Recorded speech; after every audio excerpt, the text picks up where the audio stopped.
नमस्कार दोस्तों, मैं हूं भीम सिंह चौहान और आप देख रहे हैं ARC लीगल चैनल। आप बहुत बहुत स्वागत है आपका मेरे इस चैनल में। तो दोस्तों, आज मैं बात करने जा रहा हूं प्रधानमंत्री गरीब कल्याण योजना के अंतर्गत EPFO में कर्मचारी के वेतन का 24%, 12% नियोक्ता का और 12% कर्मचारी का जो अंशदान जमा होता है प्रति माह, उस अंशदान के लिए भारत सरकार ने एम्प्लॉय और एम्प्लॉयर को कोरोना वायरस के चलते दोनों की स्थिति को ध्यान में रखते हुए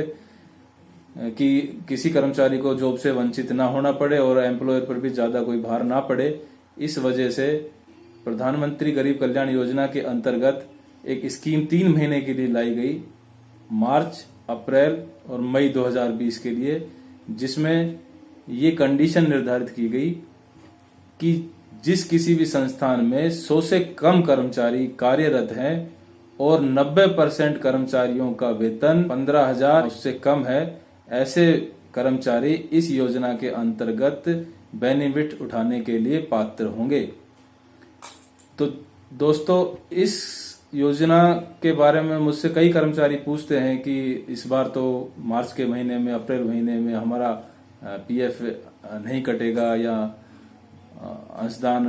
भारत सरकार जमा कराएगी तो नियोक्ता क्यों काट रहा है। तो दोस्तों देखिए, जिन संस्थानों में 100 से ज्यादा कर्मचारी है, उन संस्थानों को इस योजना के अंतर्गत बेनिफिट प्राप्त नहीं है और वो आपका अंशदान आपकी तनख्वाह में से डिडक्ट करेंगी। दूसरी बात यह है कि जिन संस्थानों में 100 से कम तो कर्मचारी हैं, लेकिन उन कर्मचारियों का वेतन 15,000 से अधिक है, तो ऐसी स्थिति में भी वो इस योजना का फायदा नहीं उठा सकते और आपकी तनख्वाह में से 12% और 12% ही एम्प्लॉयर जमा करवाएगा। तो दोस्तों, इस प्रधानमंत्री गरीब कल्याण योजना के अंतर्गत EPFO द्वारा ऐसी छोटी संस्थानों को, जिसमें सरवाइव करने के लिए जिनको कुछ सहायता की जरूरत थी, उस उद्देश्य की पूर्ति के लिए भारत सरकार ने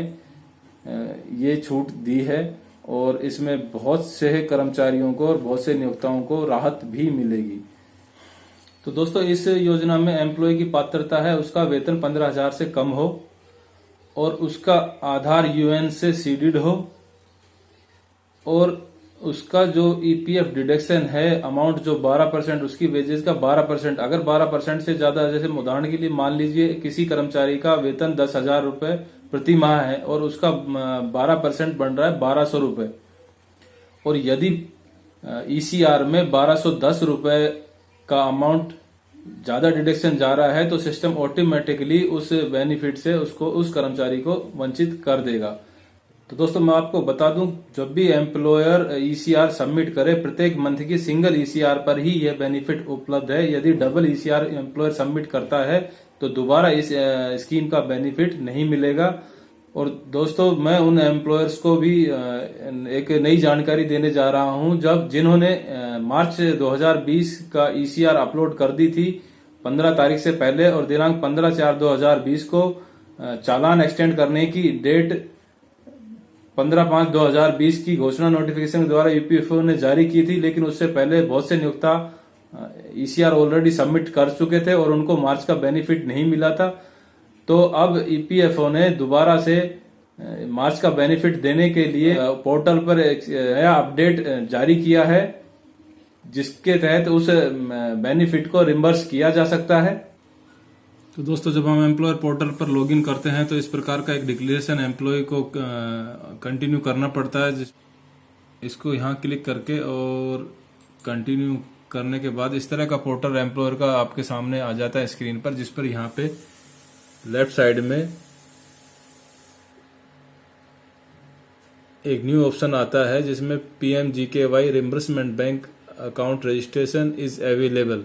लिखा होता है। यहां पर क्लिक करके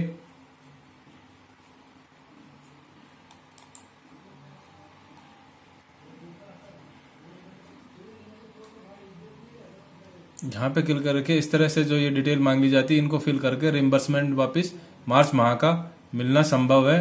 तो दोस्तों, उन एम्प्लॉयर नियोक्ताओं को बता दूं जिनको मार्च की ECR जो ऑलरेडी सबमिट कर चुके थे और इस योजना के अंतर्गत उन्होंने बेनिफिट नहीं लिया था, वो बेनिफिट अब आप EPFO के पोर्टल पर जाकर रिम्बर्समेंट कर सकते हैं। तो दोस्तों, जिन नियोक्ताओं ने मार्च 2020 का बेनिफिट नहीं लिया है, उन नियोक्ताओं के लिए